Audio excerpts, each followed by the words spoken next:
नमस्कार दोस्तों, stock market studies में फिर से एक बार आपको स्वागत है। तो आज यहाँ पे मैं बात करूंगा इंडिया के एक दिग्गज प्राइवेट बैंक के बारे में, जिसका नाम आप पहले देख चुके हैं, आरबीएल बैंक। तो आरबीएल बैंक के ऊपर मैं बहुत दिनों पहले एक वीडियो आपको बना के दिया था और तब मैं आपको बताया था कि एक सपोर्ट जोन है जिस लेवल को बहुत बार टच कर रहा है। अगर वो सपोर्ट लेवल ब्रेक करते हैं तो एक बहुत बड़ा गिरावट फिर से देखने को मिलता मिलेगा। तो यहाँ पे आप देख सकते हो, यहाँ पे मैं आपको दिखाऊंगा वो सपोर्ट लेवल भी ब्रेक किया हो और अभी एक नया सपोर्ट जोन यहाँ पे बन चुके हैं। मुझे लगता है उस सपोर्ट जोन तक कंपनी जा सकते हैं। तो यहाँ पे मैं टेक्निकल चार्ट पैटर्न के बारे में बताऊंगा और कंपनी के मतलब कुछ डेटा भी आपको दिखाऊंगा। तो वीडियो को लास्ट तक देखिएगा और अभी तक आपने इस चैनल को सब्सक्राइब नहीं किया तो जरूर सब्सक्राइब भी कर लीजिएगा, क्योंकि आपको daily basis stock market information and update चाहिए तो इस चैनल में बने रहिए। तो चलो देख लेते हैं आज के स्टॉक के बारे में। तो सबसे पहली बात, कंपनी के मैं चार्ट पैटर्न का नॉर्मल चार्ट पैटर्न के ऊपर आ चुका हूं। तो आप यहाँ पे देखेंगे तो एक मंथ में करीबन करीबन 17% तक कंपनी का गिरावट हुआ और 6 मंथ में देखेंगे तो 40% से भी ज्यादा स्टॉक में किस तरीके से देखिए धीरे धीरे करके गिरावट हुआ। तो कंटिन्यू गिरावट हो रहा है। एक साल में कितना, एक साल में तो कंपनी का हालत और भी खराब है, 36% तक गिरावट। और 5 साल में कंपनी 79% तक गिर चुके हैं।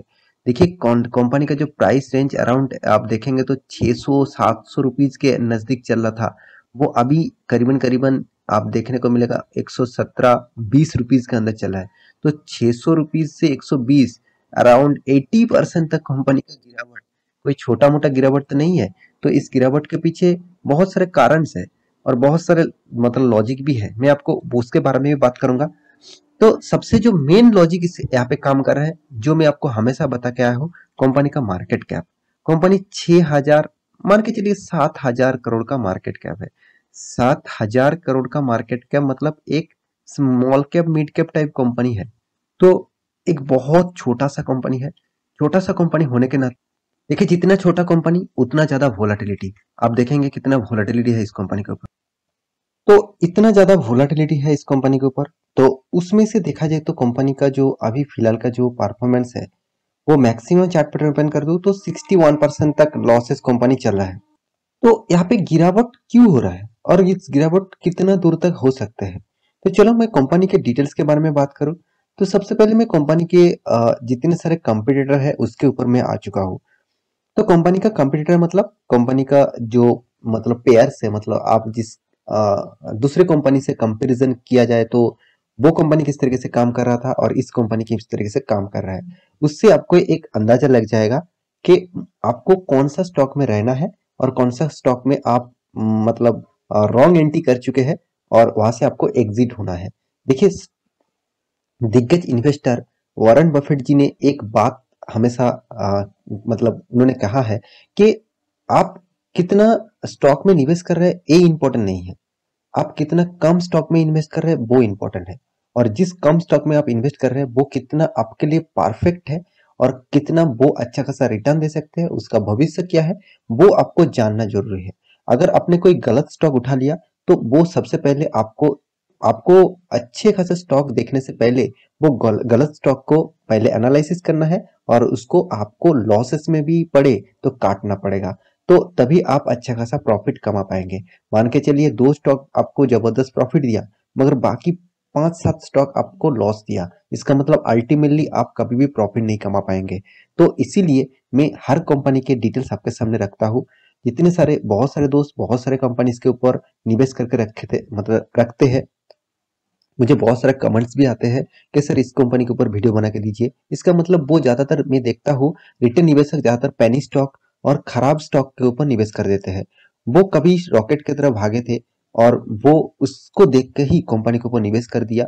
उसको लगता है कि मैं यहाँ पे निवेश कर दूं फिर भी एक रॉकेट की तरह भागेंगे, 100-200-500% तक रिटर्न दे देंगे, मैं यहाँ से निकल जाऊंगा। तो ऐसे कुछ बात होते तो हर कोई स्टॉक मार्केट से ही पैसा कमा पाते। तो ऐसे कुछ बात नहीं है। आपको अच्छा खासा स्टॉक में निवेश करना है, आप लॉन्ग टर्म पीरियड के लिए स्टॉक में होल्ड कर रहा है तो आपको एक अच्छा खासा स्टॉक में रहना है। हाँ, आप शॉर्ट टर्म पीरियड के लिए ट्रेडिंग करते हैं, मान के चलिए स्विंग ट्रेडिंग करना चाहते हैं, शॉर्ट टर्म ट्रेडिंग करना चाहते हैं, तो उसके लिए आप कोई भी स्टॉक चूज कर सकते हैं। उसके लिए मैं कोई आपको कोई भी नोटिफिकेशन कोई भी बात नहीं यहाँ पे करूंगा। हाँ, आप इंटरडे लेवल में काम करते हैं तो उसके लिए आप Nifty bank Nifty future options में काम करते हैं तो उसका लिंक आपको नीचे मिल जाएगा, जाकर आप चेकआउट कर सकते हैं। तो आरबीएल बैंक जो है वो इंडिया के नंबर 8 पोजीशन में तो आपको दिखा रहा है, मगर मेरे हिसाब से नंबर 8 नहीं रहेगा, और भी नीचे आएगा, क्योंकि इससे पहले और भी बहुत सारे बैंक्स है। तो इसका मार्केट कैप 7,000 करोड़ है, बहुत छोटा कंपनी है। और कंपनी के देखिए एनालिसिस का जो राइस है, आप देखेंगे तो कंपनी का पोर्स मात्र एक ई पोर्स है, वो है कंपनी बुक वैल्यू के नीचे ट्रेड कर रहा है। तो देखिए ज्यादातर कंपनी सबको दिखेगा ये जो बुक वैल्यू के ऊपर ट्रेड करना, वो कौन से तरफ आपको दिखेगा, ज्यादातर कंपनी। सिर्फ यही एक कंपनी है, हाँ और भी बहुत सारे कंपनीज है, ये एक कंपनी है जो यहाँ पे पॉजिटिव दिग में आया। तो ज्यादातर देखिए कंपनी का coverage interest cover ratio negative में है, साथ ही साथ कंपनी का रिटर्न ऑफ इक्विटी 3 साल में बहुत गिर चुके हैं, कंपनी का लाइबिलिटी भी बढ़ चुके हैं, कंपनी का कैपिटलाइज इंटरेस्ट भी कॉस्ट भी बढ़ चुके हैं, और भी बहुत सारे इनकम का कॉस्ट यहाँ पे बढ़ चुके हैं, और डिविडेंड पे आउट भी कंपनी 3 साल में बहुत बहुत कम कर चुके हैं। तो इसका मतलब कंपनी का हालत कैसे चल रहा है वो आपको एक अंदाजा दे देता है कि कंपनी का हालत अभी फिर मतलब लाइव पीरियड में किस तरीके से है। तो कंपनी के बारे में बात कर तो कंपनी का पी रेशियो अवेलेबल ही नहीं है, क्योंकि कंपनी का पी रेशियो मुझे लगता है बहुत खराब है, तो इसलिए अवेलेबल नहीं है।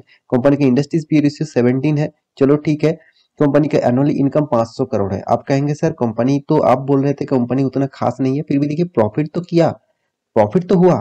तो कंपनी ने लॉस लॉस करने के बाद भी, सॉरी, कंपनी का कर्जा इतना होने के बाद भी प्रॉफिट तो किया। ऑब्वियसली कहूंगा कंपनी प्रॉफिटेबल बिजनेस में है, अभी तक तो है।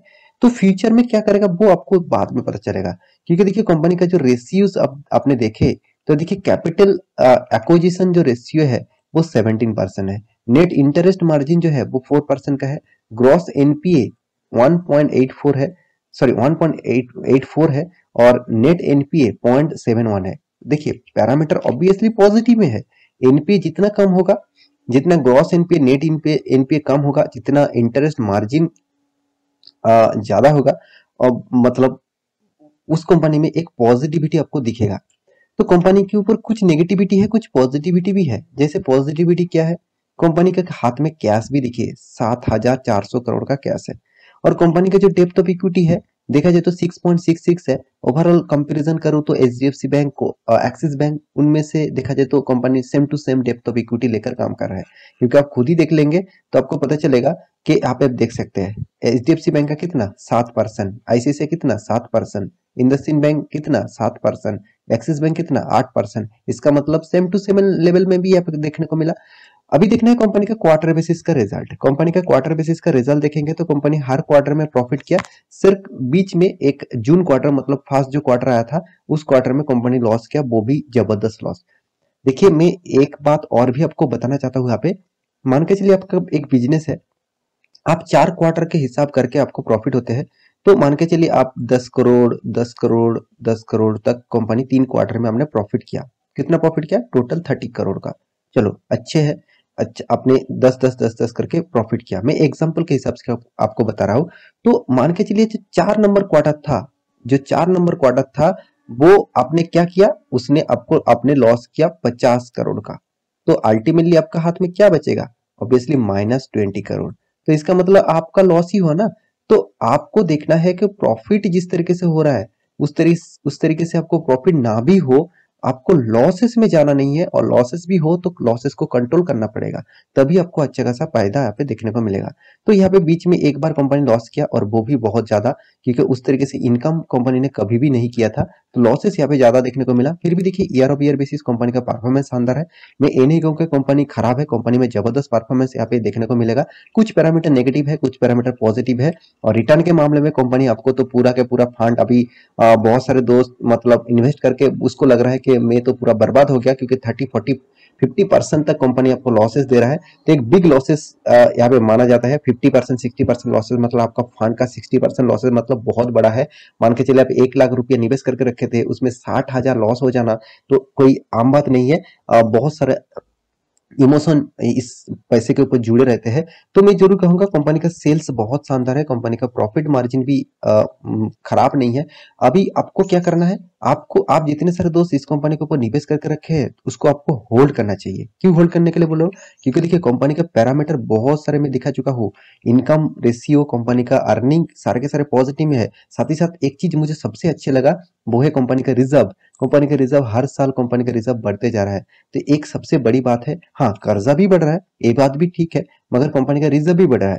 साथ ही साथ कंपनी के इन्वेस्टर के बारे में बात करूं, अगर कंपनी खराब होते तो देखिए एफआईएस और डीआईएस इस कंपनी के ऊपर इतना पैसा नहीं बरसाते। तो एफआईएस के पास कितना 30% होल्डिंग है, डीएस के पास कितना 19% होल्डिंग है। उसके बाद पब्लिक ने बाकी माल उठा के रखा है। तो मैं जरूर कहूंगा स्टॉक में जो चार्ट पैटर्न बना है, देखिए मैं आपको पहले भी बता चुका था।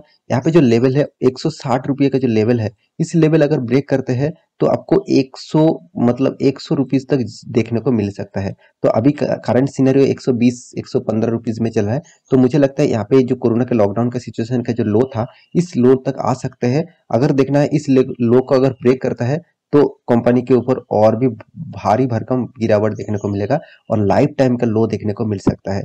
तो अभी क्या करना है, आप जितने सारे दोस्त निवेश करके रखे हैं तो आपको थोड़ा सा होल्ड करना चाहिए।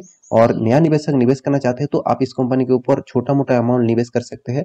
तो मैं जरूर कहूंगा, मैं इस तरीके से कंपनी के ऊपर उतना प्रेफर नहीं करता हूँ। मुझे बैंकिंग सेक्टर में इन्वेस्ट करना ही है। मैं obviously first preference HDFC bank, ICICI, Kotak, इस तरीके से बैंकिंग के ऊपर मैं ज्यादा फोकस रखूंगा। तो आशा करता हूँ सारी जानकारी आपको मिल चुका है। मेरे वीडियो अच्छा लगे तो लाइक करना, दोस्तों को शेयर करना, चैनल को सब्सक्राइब भी करना। मिलते हैं नेक्स्ट टॉपिक लेके, तब तक के लिए अच्छे से रहिए, अपने ख्याल रखिए, बाय बाय।